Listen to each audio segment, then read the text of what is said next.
Hello everybody, I'm Anissa, founder of Pop It Up magazine, and today I have the amazing, talented Michel Coleman Jr. Hi Michel, how are you? Hi guys, how you doing?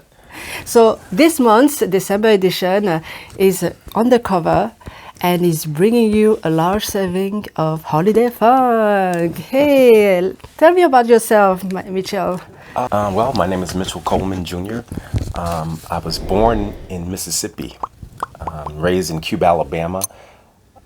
We moved to Bloomfield, Connecticut later on, and that's where I was introduced to music, really.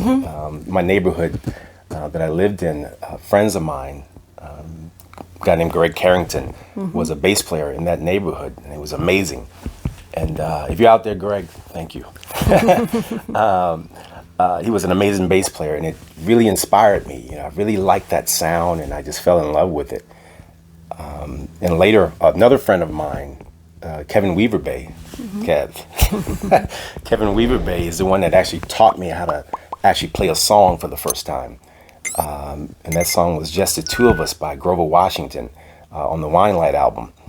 Once I started learning that, I just took off from there. It was the wind underneath my wings, and Awesome. from that point, I just kept going, and I'm still to this day developing. It just takes time. But Dedication, hard dedication, a work. lot of Yes. dedication, hard work. So yeah, what is it about bass guitar that appeals so much to you, Michel? Yeah, it's just something about the lower frequencies. It's just always touched me. When I go to concerts and listen to music, it's just something about that lower frequency that's always been attractive to me. Controlling that getting in step with the drummer, locking in with all the band. It's just an amazing feeling, and you just have so much control as a bass player. And I believe that's a big reason why most bass players are the ones used for leading the band. They're usually the leaders of the band, because of that aspect. But yeah, that's pretty much it. So you said you were entirely self-taught. Who inspired you on your early on your developing your style? Well, that's what I was saying in Connecticut. That's when that started.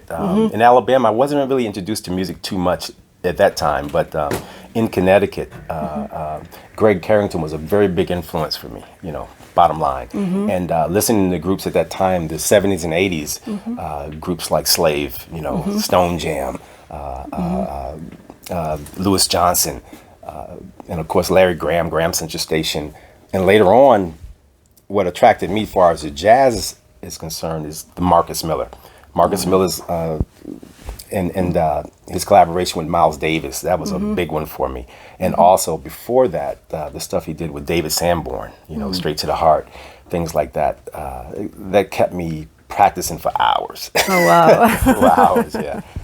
Wow, that's amazing, Michel. So, how would you define your sound, your style? When did you realize you have found your own style? Well, that's still a continuing journey for me. Right now my sound is kind of aggressive.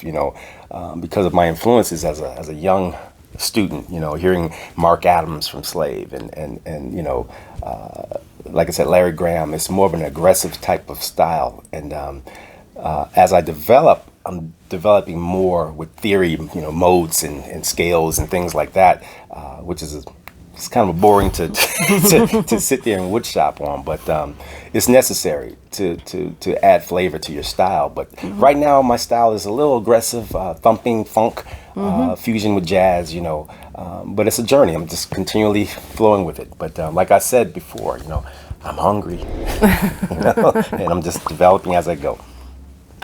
So, Michel, your debut album, Soul Searching, was included in the top 5 Billboard. Yeah.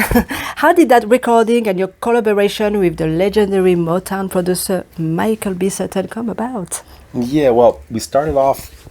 I started off with Herman Hollywood Dawkins, amazing producer, keyboard player, and we worked a situation where I was explaining to him what I was trying to do. So what he did was took everything that I was telling him and that was in my head and in my heart, and he made it tangible, you know. And from that point, once we completed that project that we were working on, I was introduced to Michael Sutton, you know, which elevated the album to the next level, you know.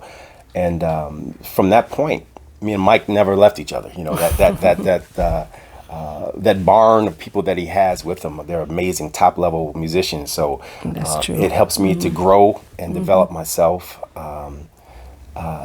And that's pretty much it. It's a for great that. collaboration. Yeah. So that album came out really well. You know, it was kind of raw. You know, It's a family affair. yeah, you go. Exactly. So, what inspired you to cover the song "Glide"? You're releasing that song in December. Is it from? It is from the group Pleasure, right? Correct. And I heard that the song "Glide" is a challenge by bass player. What made you feel you were up for that challenge? I'm not scared. Yeah. Well, you know, the thing Very is, talented. that song was as a youngster listening to that, it's just very complicated. You know, I'm just like, you know, but it was very well produced. The Pleasure was just an amazing group. Oh, you yeah, know, yeah. very underrated to me. You know, but top level, man. And as far as bass players are concerned, Nate Phillips.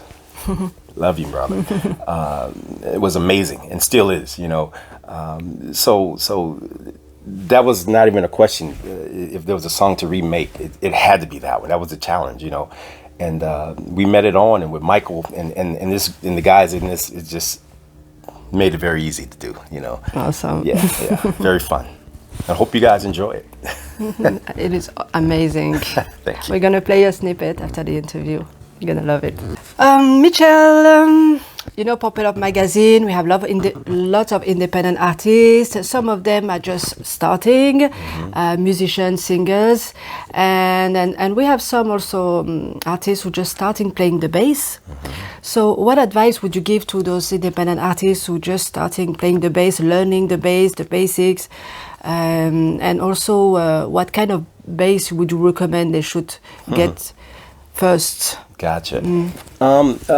Starting off playing, first thing to do is just make sure you have a love for it. You know, it's got to be a passion. Of course, yeah. you got to have the passion. Dedication. That is the fuel. You know, that is the fuel that drives you to it. You know, once that happens, you know, it's just listen to as much as you can. You know, absorb as much as you can, and practice. You know, get your hands. It's gonna hurt. It's gonna hurt to get the calluses developed. You know, and as you're learning, don't do like I did. I kind of just went by ear. You know, everything I wanted to play, I just learned it. You know, I would say do it the correct way. Start off learning music. You know, learning how to read. You know, learning how to learn theory. Learn things like that. You know, so that you can have a better conversation with other band people when you get together with them. Yeah.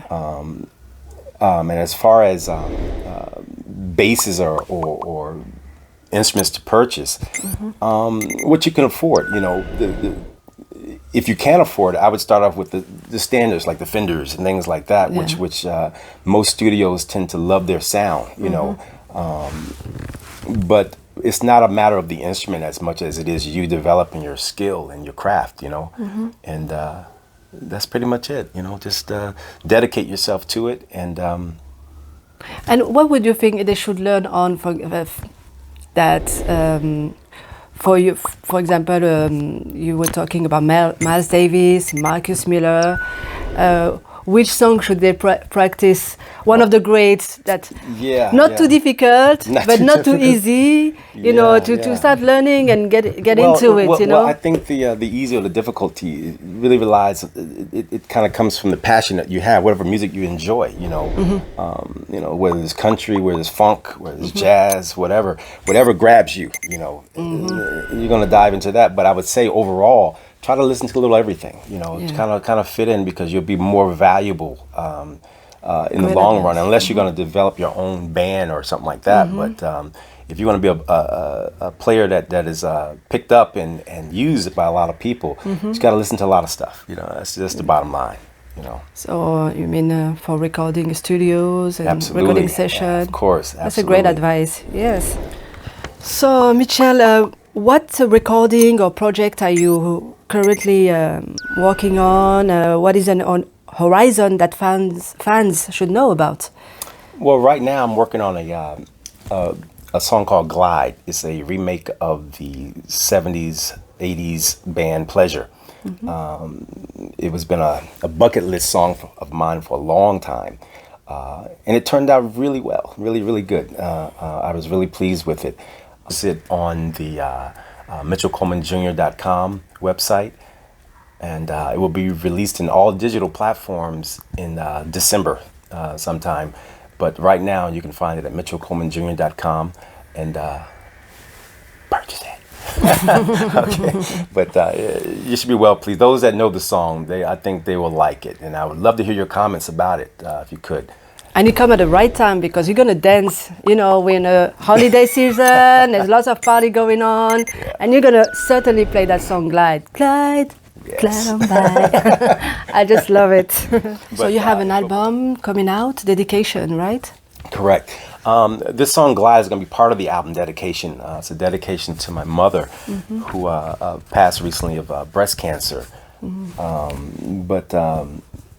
So yeah, most of the songs that we're putting in this are things that she enjoyed, that we kind of danced together about, you know, and talked about, and hopefully it will be something that she'll be from proud. heaven she'll She'll say, be you know. proud. Yeah. She was always Looking proud down, of you. Yeah. So She's the one who inspired you, helped you, and pushed you, absolutely, inspired you. absolutely, So absolutely. That's the joy, you know. yes, But she's a great life cheerleader, as I say, you know. But yeah, so this album is going to be dedicated to her. But it's the songs that we love, enjoy, you know, and it's all in passion, you know. of course, Yeah, of course. Any names, musicians, producers is going to be in the album?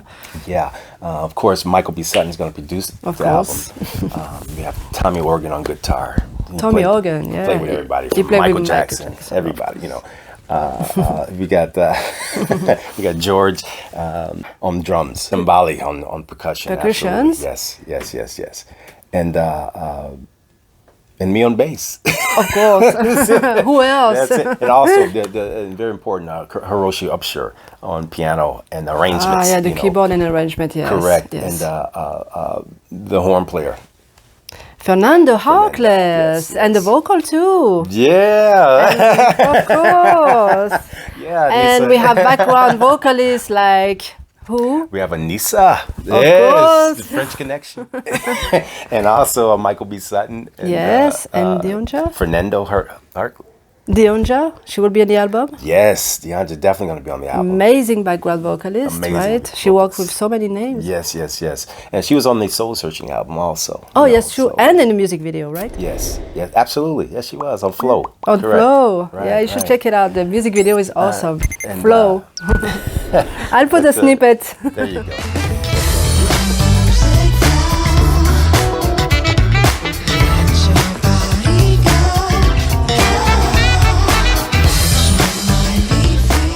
But yeah, so look for that, and it'll be coming out soon.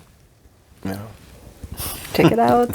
Stay tuned. I want to ask you a last question. If you have any last words to finish the interview, to resume the interview for all our viewers, readers. Well, I would say I really appreciate you guys and all your support thus far. I wanted to say happy holidays to you, and get Glide. You know, hopefully it'll make you move a little bit. You know, enjoy the holidays, and be safe out there. You know, it's a crazy time that's going on right now. Just stay strong and stay on the side of the light. The good. Stay on the side of the funk. Yes. The funk will save your life. Exactly. So, you know, God bless and take care. Happy holidays. Love you guys. Don't forget to subscribe. Click on the like. Yes. And the little bell button to get the notifications. So every time there's a video, you'll be the first one to see it, right? Absolutely. So stay tuned. This is Mitchell Coleman Jr. and we're going to hear a lot about him. Thank you. Love you. Take care. Bye-bye.